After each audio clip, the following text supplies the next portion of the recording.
नमस्कार दोस्तों, कैसे हैं आप सब। आशा करती हूँ आप सब भी अच्छे होंगे। आपका स्वागत है हमारे YouTube चैनल पर। अगर आपने अब तक हमारे चैनल को सब्सक्राइब नहीं किया तो सब्सक्राइब कर लें। आज मैं आपके लिए कहानी लेके आई हूँ, गांव का डाकिया। सुमन गांव की एक छोटी सी बच्ची थी।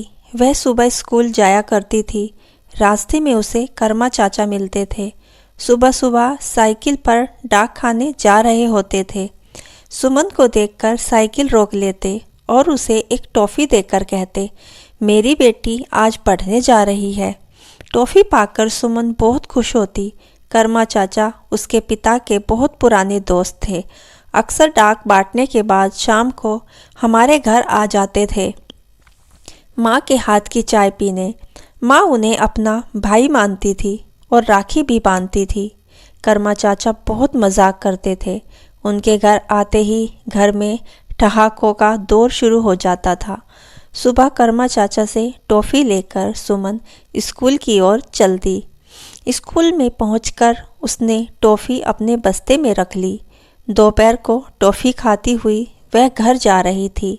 तभी उसे कर्मा चाचा दिखे और बोले, चल बेटी बैठ जा साइकिल पर, मैं उस तरफ ही जा रहा हूँ डाक बांटने।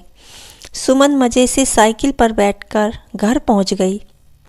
उसे आता देख माँ ने कहा, भैया आप कहाँ इस शैतान के चक्कर में पड़ जाते हैं।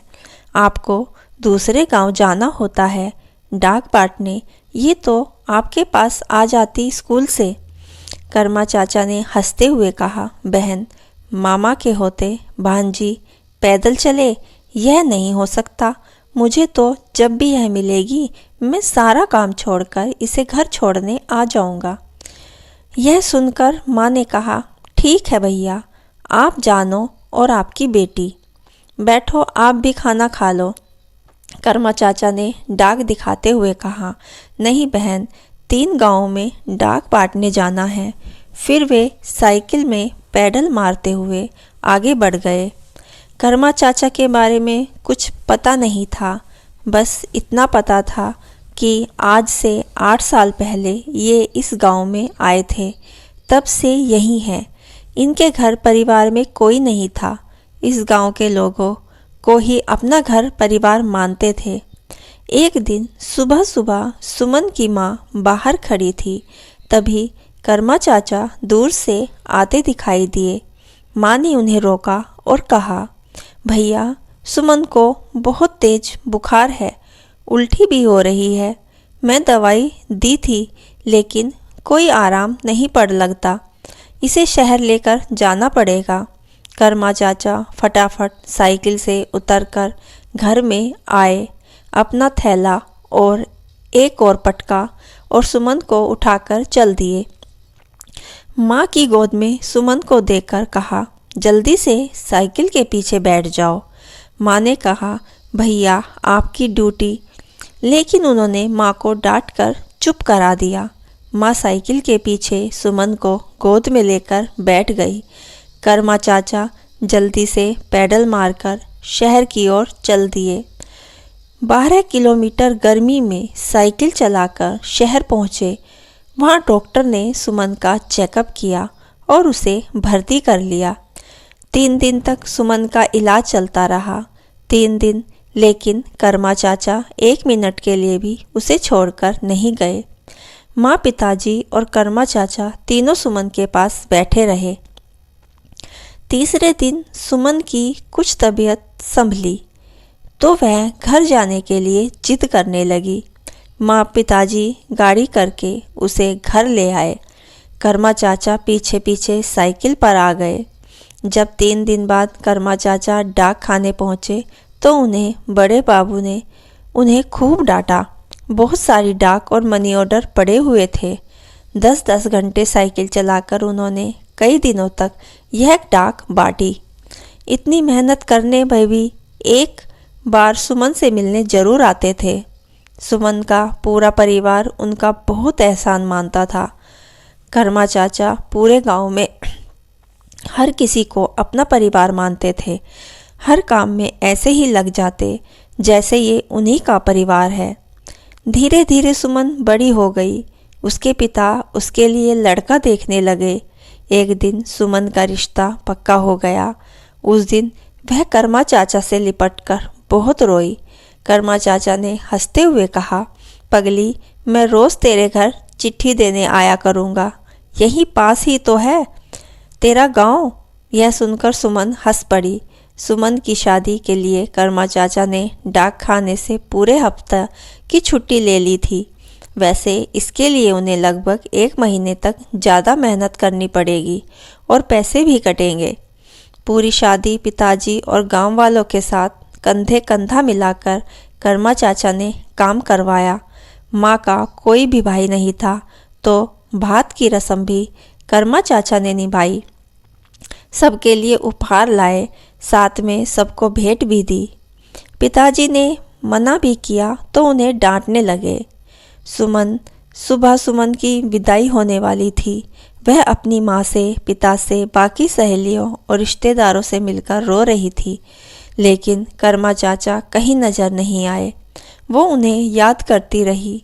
1-2 आदमियों को उन्हें ढूंढने भेजा, लेकिन वे कहीं नहीं मिले।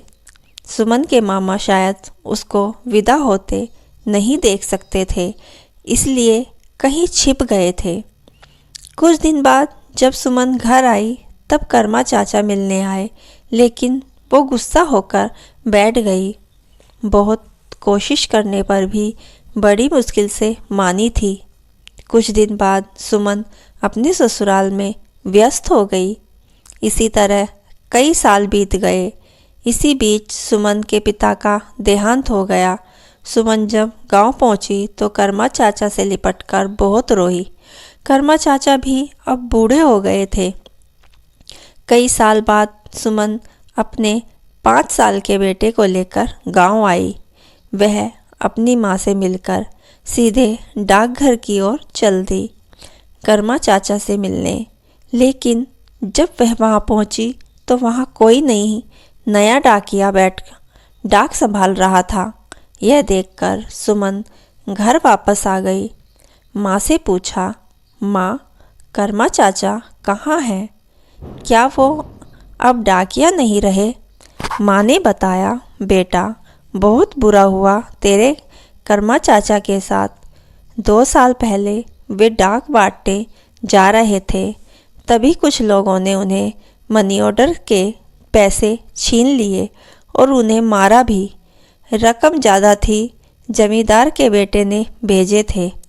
जमींदार ने गांव वालों के साथ मिलकर सारा इल्ज़ाम कर्मा चाचा के ऊपर डाल दिया। उनकी नौकरी चली गई, साथ ही न अब पेंशन मिलेगी और न कुछ और मिलेगा। अब वो गांव के बाहर मंदिर के पीछे एक खाट पर पड़े रहते हैं। कोई कुछ दे जाता है तो खा लेते हैं। मैंने बहुत कोशिश की कि वे हमारे घर आ जाएं, लेकिन वे नहीं माने। बोले, सुमन के पिता होते तो ज़रूर आता, बहन पर बोझ नहीं बन सकता। सुमन भागती हुई कर्मा चाचा के पास गई। उन्हें देखा, एक टूटी हुई खाट पर डाकियों की फटी पुरानी वर्दी पहने कर्मा चाचा लेटे हैं। हंसते मुस्कुराते हुए चेहरे की जगह झुर्रियों से भरा सूखा सा चेहरा, आँखों के नीचे काले गड्ढे। सुमन उनके पास गई तो डांटते हुए बोले, भाग यहाँ से, यहाँ मत आ, मुझे टीवी है, तुझे लग जाएगी। सुमन डर गई। वह दूर से कर्मा चाचा को देखती रही। कर्मा चाचा कुछ देर देखते रहे, फिर बोले, जा बेटी, मैं तो अब तुझे टॉफ़ी भी नहीं दे सकता, मेरे पास आने की कोशिश मत करना। सुमन रोती हुई वापस आ गई। कुछ देर बाद माँ के पास बैठकर रोती रही, फिर वापस ससुराल चली गई। कुछ दिन बाद उसकी माँ मिलने आई तो उन्होंने बताया कि कर्मा चाचा अब नहीं रहे। एक जिंदा दिल इंसान जिसने सबकी भलाई की, उसका ऐसा अंत। सबकी खुशियों की डाक बांटने वाला खुद अकेला रह गया। दोस्तों, यह कहानी कैसी लगी हमें ज़रूर बताइए। धन्यवाद।